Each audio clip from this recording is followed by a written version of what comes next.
ሰውየው ቢደርስበት እሱ ስቶ ኤፍራታ የሆነ ነገር ብትሆንስ? እሱ እኔ ምን እያልኩ ውስጥ መግባት አለብን። ፎከስ አስከኝ መግባት አለብን አለብን አለ። እንዴት ነው ምንድን ባንኩ ቁልፍ ሰላም ነው እንዴ? ሞገስ ጌታ በጣም ቆይ ሞገስ ሌላ ዓላማ አለ እንዴ? እባክህ ድምፅ ቀንስ። ሌላ ዓላማ እንዴት ይኖረኛል? ብዙ ይሆናል እዚህ ውስጥ ካለችው ልጅ እሷ ማዳን አለብኝ እያልኩ አታዝንም? ሞገስ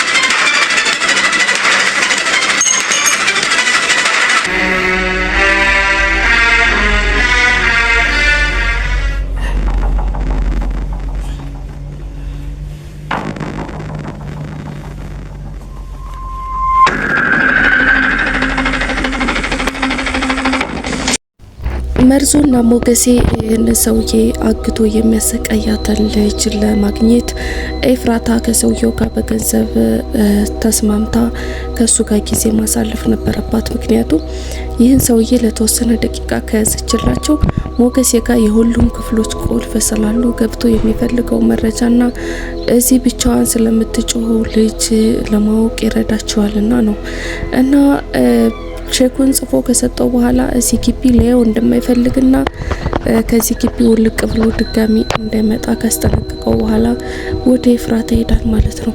ኤፍራታም እየተንቀጠቀጠች ነበር እየጠበቀችው። በዚህም እየተነሳ እንግዲህ ልብሱን አወላልቆ እኔ ስቃይ ደስ ይለኛል፣ አንቺን ምንም ማድረግ አልፈልግም፣ ስለዚህ ባለ ኃይልሽ ተጠቅመሽ በኃይለኛው ግረፊን ብሎ ቀበቶ ይሰጣታል ማለት ነው። እንግዲህ ይሄ ለየት ያለ ባህሪ ያለው ሰውዬ ኤፍራታን በጣም ነው ያስገረማት ያስደነገጣት እና ገላው ላይ ቀበቶን ለማሳረፍ በጣም ስትንቀጠቀጥ አስተውለናል። በመጨረሻም ግን እሱን ካገረፈችው እሷን እንደሚገርፋት ሲነግራት ያለ ኃይሏን ተጠቅማ ስትደበድበው አስተውለናል ማለት ነው። በሌላ በኩል ደግሞ መርዞ አሁንም ኤፍራታን ጉዳት ያደርስባታል። ስለዚህ ኤፍራታ እያለ ነው የሚገኘው። ሞገሴ በተቻለው አቅም ቆፍጠን እንዲልና እንዲያግዘው እያደረገው ነው የሚገኘው።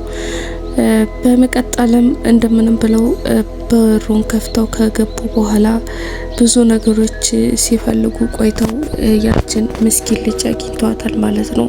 ልጅቷ ለረጅም ጊዜ አንድ ቤት ውስጥ ተዘግታ ከመቆየቷ የተነሳ እና እሱም እየገባ ጾታዊ ጥቃት ስለሚያደርስባት ሊደፍሯት እየመጡ ስለመሰላት ቪላ ይዛ እጅግ በኃይለኛው እያስፈራራቻቸው ነው። ከዚህ ቤት ማንም አይወጣም፣ ይህን ቢላዋ ያስገባልኝ ራሴን እንዳጠፋ ነበረ፣ እኔ ግን ራሴን አላጠፋም፣ እናንተን እቆራረጣቸዋለሁ በማለት ወደ አውሬነት ተቀይራባቸዋለች። መርዞ እጅግ በጣም ነው የፈራው። ሞገሴ ልንረዳሽ ነው የመጣ ነው በማለት ሊያባብላትና ሊያሳምናት እየሞከረ ነው። ኤፍራታ ሰውየውን ገርፋ ስራዋን ከጨረሰች በኋላ አሁን የገረፍሽውን ገላ በደንብ አርገሽ ማሳጅ እንድታረጊና ታሽኝ ይፈልጋለሁ ብሏታል። እሷም እየተንቀጠቀጠችን የማሸት አልችልም እያለችው ነው። እንኳን ይህን የመሰለ ገላ ያን ጥቁር ጉንዳን የመሰለ ባልሽን እንኳን አቅፈሽ ታድሪያለሽ። ስለዚህ እሽኝ 100 ሺህ ብር ከፍዬብሻለሁ፣ ባልሽ 100 ሺህ ብር ተቀብሎኛል፣ ስለዚህ ይህ ስራሽ ነው ግዴታሽ ነው በማለት እያስፈራራ እንድታሸው አድርጓታል ማለት ነው። እንግዲህ የገቡበት ክፍል ሁኔታው ያላማረው ሞገሴ ኤፍራታ እንዳትጎዳ እንድታግዛትና እነሱ የገቡበት ቤት ልጅቷ የአእምሮ ታማሚ ሳትሆን እንደማትቀርና ኤፍራታ እገዛ ካስፈለጋት ሉላ እንድትደርስላት ለሉላ ስልክ ደውሎ አስጠንቅቋል ማለት ነው።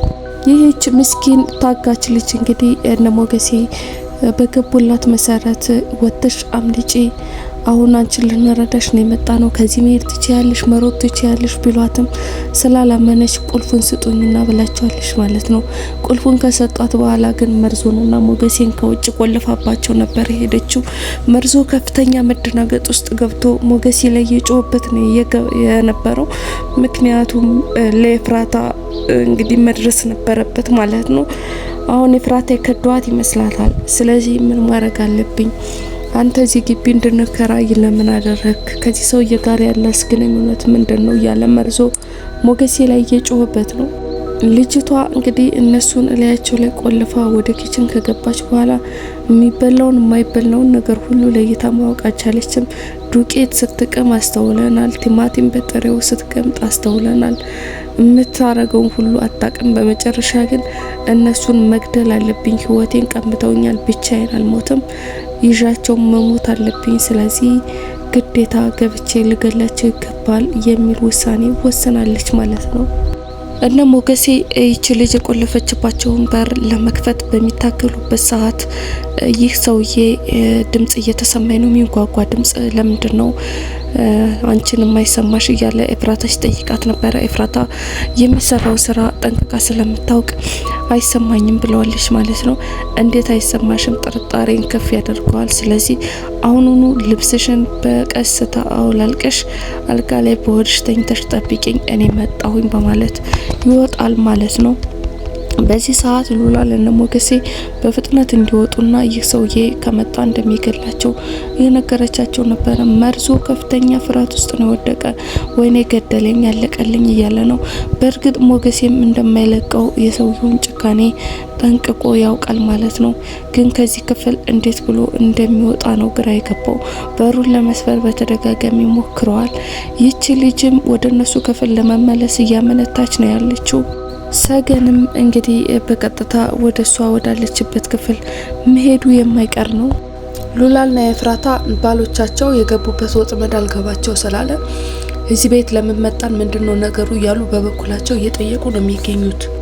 እና ምን ማድረግ እንዳለባቸው እየተመካከሩ ነበረ። ለፖሊስ መደወልም አስበዋል ማለት ነው። ይህ ሰውዬ ግን በዝግታ እየተራመደ እነ መርዞ ያሉበት ክፍል እየከፈተ ነው የሚገኘው።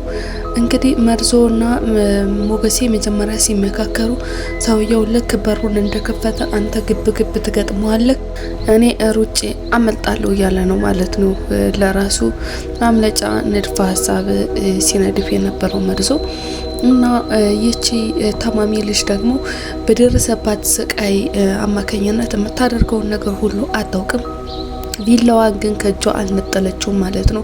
ፊቷን በመስታወት በመገረም እያየች ነው የምትገኘው። ድንገት ስታልፍ ነበረ በመስታወት ራሷ የታያት። ጠጋ በላም ስታየው ዱቄቱ እና የበላቸው ቲማቲም ምናምን ፊቷ ላይ ስለነበረ ፊቷን በመጠኑ ተለቃለቀች። ቢላዋን እንደጨበጠች ነው ማለት ነው። እንግዲህ ሞገሴና መርዞ እዚህ አጣብቂኝ ውስጥ ከገቡበት በዚች ልጅ አማካኝነት ነፃ እንደሚወጡ አምናለሁኝ። የቀጣዩን አብሬ ተከታትዬ ማቀርብላችሁ ነው የሚሆነው። ሰላም ቆዩልኝ።